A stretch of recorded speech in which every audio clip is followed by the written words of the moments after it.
Anda pernah mendapatkan broadcast dari salah satu grup bimbingan Islam mengenai sholat sunnah 4 rakaat setelah sholat Jumat.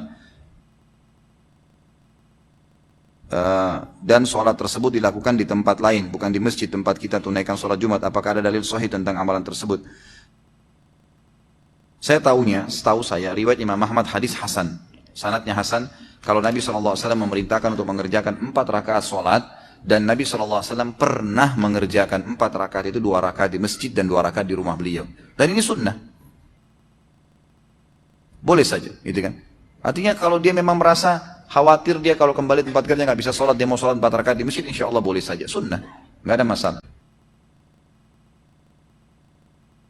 Mohon petunjuknya Ustaz. Kalau misalnya imam itu tahu hukum rokok, sudah tahu hukumnya, nggak boleh, gitu kan? Karena dorornya lebih besar daripada manfaatnya, tetap dia lakukan. Tentu lebih baik antum cari masjid yang imamnya tidak merokok. Jadi makin terjaga muru'ah, kehormatan hubungan antara seorang hamba dengan Allah, maka makin baik kita menjadi imam, makmum di belakangnya, kan gitu. Karena imam itu makin sempurna, makin bagus. Tapi kalau dia tidak tahu hukumnya, memang belum pernah ada yang sampaikan, dia tidak tahu. Sementara syarat-syarat lain, bacaannya benar, gerakannya benar, gitu kan? Maka tidak ada masalah, setahu saya. Allahu a'lam, tidak masalah, gitu kan? Beberapa sahabat pernah terjadi sholat di belakang imam yang sempat mabuk, gitu kan?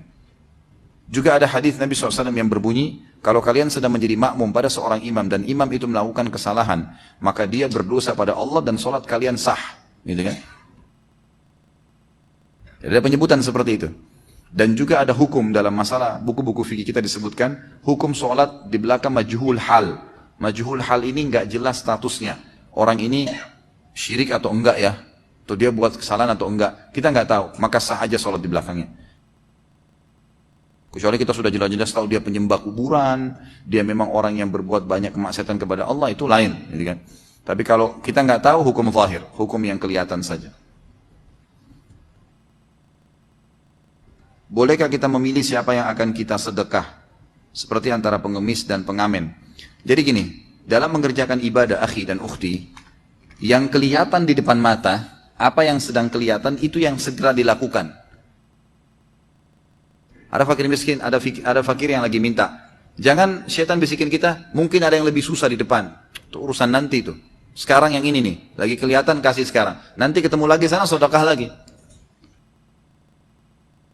Kalau secara kebetulan memang bersamaan, ada pengamen dan ada pengemis, dan kita memang melihat yang lebih penting adalah memberi kepada pengemis misalnya, maka boleh-boleh saja. Kalau bersamaan ya.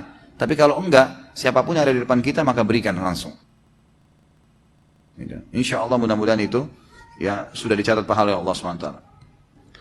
Mengenai menabung untuk umroh dan pembiayaan umroh di bank syariah, berangkat dulu lalu selesai umroh mencicil biaya tersebut, apakah diperbolehkan?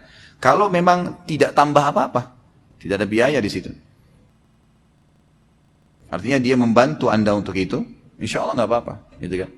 Yang saya tahu sistem yang dipakai itu, yang saya tahu ya. Kalau bank syariah akan kerjasama dengan travel haji umroh, mereka meminta diskon. Misal harga umroh itu $1.500 Amerika.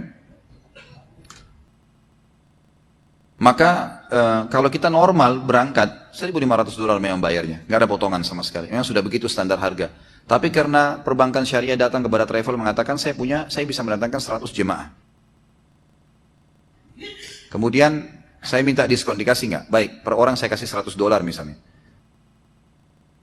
Maka perbankan ini mempermudah orang supaya bisa berangkat, nasabah-nasabahnya, itu mereka tawarkan cicilan 12 bulan misalnya. Dengan cara tetap $1.500. Allah alam, setahu saya tidak ada celah salah di sini. Boleh-boleh saja. Ya. Dia mempermudah orang untuk ibadah. Ya, itu setahu saya tidak ada masalah insya Allah. Ana bersama teman sedang mengembangkan komunitas sedekah air, yaitu membantu daerah-daerah yang kekeringan. Contoh memberikan mesin pompa air di pesantren-pesantren yang kekurangan air, untuk dananya diperoleh dari para donatur-donatur. Yang mau Ana tanyakan, apakah kami sebagai pengurus komunitas sedekah air ini diperbolehkan menggunakan sebagian dana dari para donatur untuk satu, biaya perjalanan ke pesantren-pesantren, kebanyakan di daerah-daerah untuk survei dan eksekusi pemasangan pompa. Yang kedua untuk membuat souvenir-souvenir, baju, gelas, mug, dan lain-lain sebagai hadiah untuk para donatur. Boleh saja. Yang penting masih berhubungan dengan program. Masih berhubungan dengan program. Makanya biasanya ulama memberikan saran, kalau seandainya ada orang membuat program sosial, dibolehkan dia memasukkan dalam program sosial itu semua yang berhubungan dengan biaya. Saya pada saat buat program sumur 4,5 juta, saya tanya ikhwah yang mengelola di sana. Di Jawa Tengah ada salah satu dai kita, saya bilang, akhi, 4,5 juta saya akan buka harga sumur di pengajian saya. Saya mau 4,5 juta itu masuk semuanya.